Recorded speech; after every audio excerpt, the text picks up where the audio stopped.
I'm Bill Goodnight. I'm one of the maternal fetal medicine specialists here at UNC. I work with a team of other high-risk OB doctors to help diagnose and manage pregnancies complicated by birth defects, including abdominal wall defects. In most cases, abdominal wall defects are diagnosed by ultrasound. Most women have an ultrasound around 18 to 19 weeks into their pregnancy, and that's where most of these are found. In cases of gastroschisis specifically, at the time of the ultrasound, we'll see evidence of an abnormality or a defect in the wall of the baby's abdomen, right beside the belly button. In those cases, we'll see oftentimes loops of intestine or loops of bowel that are out in the amniotic sac.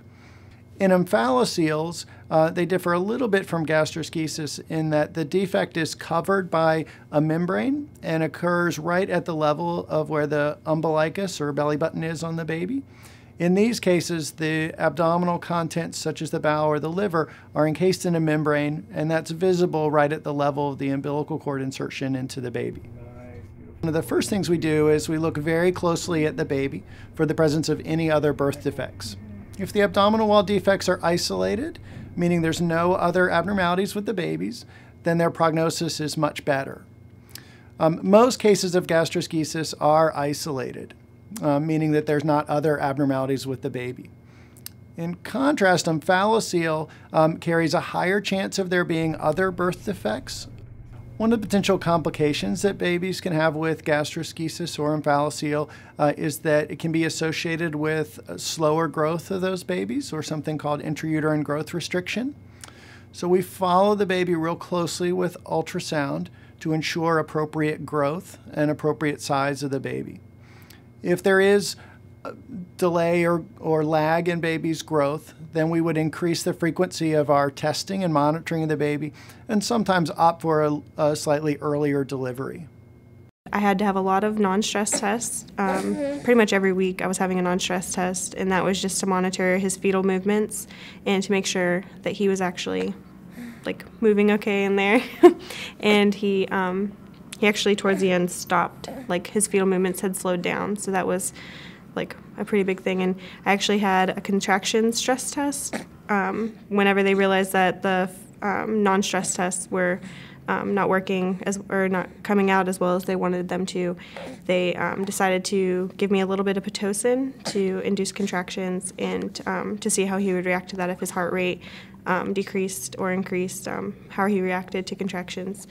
And that was pretty much it. And every week I pretty much had growth charts too, to measure him and his gastroschisis, to monitor that, to make sure nothing else had come outside. So just a lot of monitoring. When the diagnosis of abdominal wall defects are made, some women are concerned that that's going to require a cesarean delivery. In most cases of otherwise uncomplicated abdominal wall defects, a vaginal delivery is certainly appropriate.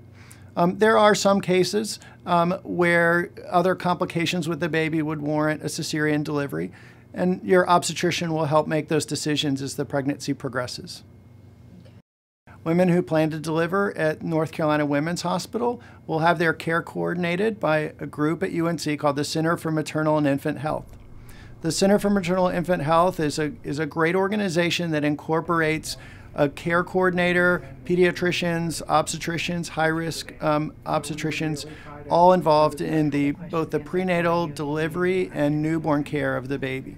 They all work as a team, and you will have a personal care coordinator who will help you and your baby navigate through both the pregnancy and the newborn care period. My social worker, she was actually really great, because it seemed like every time I had a question or something that I was uncomfortable with, I could call her, and she would help me out. She made sure that I had toured the hospital and the NICU to see where my baby was going to stay and meet some doctors beforehand. And it was a really stressful time, and she helped to make it a lot less stressful.